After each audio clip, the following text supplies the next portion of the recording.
تو اگر ہم کریکٹرسٹکس کو دیکھیں تو وہی بات ہے، رے ڈیریو کی جو ریسرچ تھی اوور 500 years 11 empires، تو اس میں انہوں نے کامنالٹی اینڈ کریکٹرسٹکس آئیڈینٹیفائی کیا، اور وہ 8 کریکٹرسٹکس ہیں.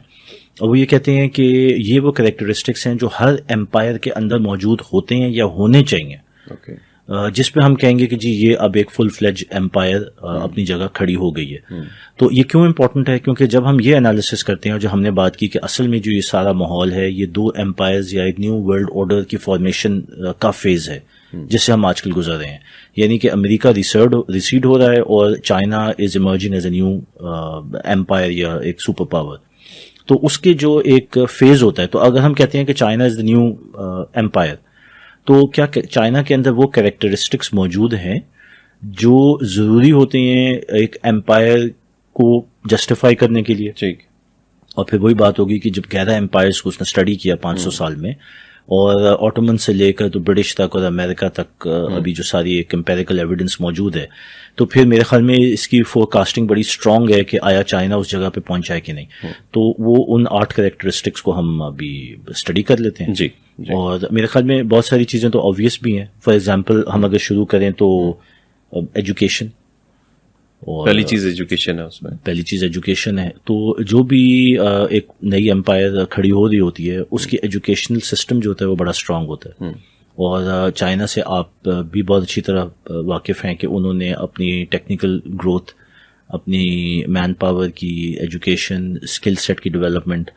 مجھے یاد ہے کہ میں جب انگلینڈ میں پڑھ رہا تھا، MSc کر رہا تھا، تو ہمارے ساتھ جتنے بھی ٹیکنیکل سبجیکٹ ہوتے تھے اس میں کسی بھی یونیورسٹی، مطلب اگر ہم انگلینڈ کی ٹاپ 5 یونیورسٹیز کو اٹھا لیں، اور الحمدللہ I was in the top 1st and 2nd universities میں جس میں پڑھا، تو میں نے دیکھا کہ میری کلاس میں اگر 40 اسٹوڈنٹ ہیں تو اس میں سے کم 25 یا 30 جو ہے وہ چائنیز تھے. اور یہی چیز، کیونکہ میرے تو فائنانس اینڈ اکنامکس کا بیک گراؤنڈ تھا، یہی چیز انجینئرنگ میں، IT میں، روبوٹکس میں، آرٹیفیشیل انٹیلیجنس میں، مطلب جتنی ٹاپ یونیورسٹیز ہیں ان میں چائنیز لاٹ بہت، یعنی کہ انہوں نے بڑے ایک منظم طریقے سے اپنی ہیومن ریسورس کو ایوالو کیا ہے by sending them to international. اور یہی امریکہ میں تھا، یہی کینیڈا میں تھا. میجورٹی یونیورسٹیز آپ لوگوں سے پوچھیں تو جو بلک آف دا کلاس کا کمپوننٹ ہوتا ہے وہ چائنیز ہوتا ہے.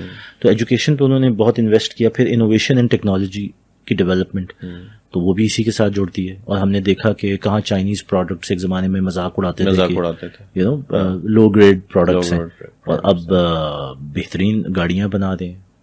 ہم نے ابھی وہ J10 3rd جنریشن دیا ہے ایئر کرافٹ، اس سے پہلے JF-17 سب چائنیز ٹیکنالوجی، میزائل ٹیکنالوجی. پھر اس کے بعد submarines, ships, computers, Apple phones وہاں بن رہے ہیں، ڈیل وہاں ہے، IBM. مطلب یہ ایک چیز نظر آتی ہے. پھر کمپیٹیٹیونیس ان دا ورلڈ مارکیٹس، یہ تو آپ کی فیلڈ ہے، آپ اس پہ اگر روشنی بھی ڈالنا چاہیں کہ چائنیز کی جو جتنی بھی گروتھ ہے ان کے ٹریڈ میں کتنا بڑا ایک کمپوننٹ ہے. اور دنیا کا میرے خیال میں پروڈکشن کا، مطلب میرے خیال پروڈکشن فیکٹری پوری دنیا کی چائنا ہے. ایگزیکٹلی ہے نا. اور آپ جس طرح ٹریڈنگ کرتے ہیں، اور آپ جو آپ کی ٹیکسٹائل کی ساری انڈسٹری ہے، تو چائنا اس وقت چھایا ہوا ہے پوری دنیا پہ. تو جب یہ کہتے ہیں کہ جی کمپیٹیٹیونیس ان دا ورلڈ مارکیٹس، تو وہ ہمیں چیز نظر آتی ہے. پھر ہے اکنامک آؤٹ پٹ. میرے خیال میں اس میں تو کوئی دو رائے سرپلس کے اندر ہے، وہ اپنے کموڈیٹیز کے اندر بھی اور اپنے اسٹاکس کے اندر، بالکل فائنینشیلی بھی. بالکل. اور ٹریڈ پہ آپ کی گہری نظر ہے، تو مطلب دنیا کا ٹریڈ کا کتنا بڑا کمپوننٹ جو ہے، امریکہ تو نیٹ کنزیومر ہے لیکن اصل میں جو نیٹ ایکسپورٹر ہے پوری دنیا کا وہ تو چائنا ہے. تو اکنامک آؤٹ پٹ ہو گئی. پھر ہم دیکھتے ہیں کہ شیئر ان ورلڈ ٹریڈ یا ورلڈ مارکیٹس، وہ ہم نے ابھی بات کی، وہ اپنی جگہ موجود ہے. پھر ملٹری اسٹرینتھ، جو امپائر جو وجود میں آ رہی ہے وہ ملیٹریلی بھی بہت اسٹرانگ ہوگی. اینڈ چائنا کی ملٹری نے جس طرح ایوالو کیا ہے both in terms of equipment, self Reliance and size of the military, تو میرے خیال میں اس میں دو رائے نہیں ہے. اور اب وہ تھوڑا بہت اپنے مسلس کو فلیکس بھی کرنا شروع ہو گئے، جس طرح ساؤتھ چائنا سی میں کچھ کانفلکٹ وغیرہ ہوا. تو بہرحال مطلب دو کہ انہوں نے ابھی تک اپنی ڈیمونسٹریٹ نہیں کیا جی، لیکن ملٹری پاور بن تو رہا ہے، اس کے بھی شواہد موجود ہیں. پھر ہم دیکھتے ہیں کہ power of financial centre in world in the capital markets.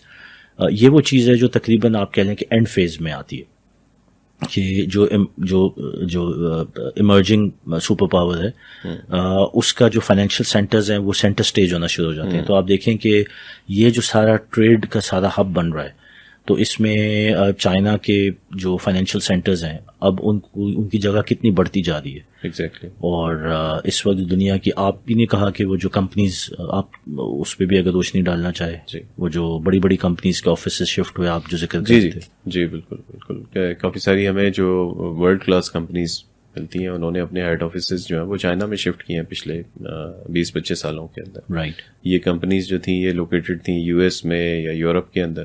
انہوں نے وہاں سے جو ہے وہ اپنے یہ ہیڈ آفیسز لوکیٹ کرتی ہیں چائنا میں. جیسے سنگاپور کے اندر اس وقت بہت ساری کمپنیز ورلڈ وائڈ جو جائنٹس ہیں جی ان کے آپ کو ہیڈ آفیسز ملتے ہیں. رائٹ. تو ان ساری چیزوں کے پیچھے بہرحال یہ ہے کہ یہ مقصد سمجھ میں آتا ہے کہ ورلڈ پاور جو ہے وہ شفٹ ہو رہی ہے اس ریجن کے اندر. رائٹ. سو مطلب یہ ہے کہ power of financial centre in the world markets تو یہ چیز بھی نظر آ گئی. اور اس کے بعد کرنسی کی strength as a reserve currency. مطلب یہ ہے کہ یہ آخری دو جو پوائنٹ ہیں یہ آپ کہہ لیں کہ یہ ایک فائنل فیز کی چیزیں ہیں جو کہ اب بظاہر ہونے جا رہی ہیں. اگر یو ایس ڈالر کا ڈکلائن شروع ہوتا ہے تو پھر Chinese yuan will go up. And ہم نے دیکھا کہ یہ جو رشیا یوکرین کانفلکٹ جب سے اسٹارٹ ہوا ہے تب سے چائنیز اکنامک سسٹم سیٹلمنٹ کا نظام جو ہم نے سپس کی بات کی تھی سوئفٹ کی ریپلیسمنٹ میں اور اس سے سامنے آیا کہ بہت سارا ٹریڈ کافی سارے ممالک میں چائنا جو ہے وہ بٹوین لوکل کرنسیز ہی کر رہی ہے.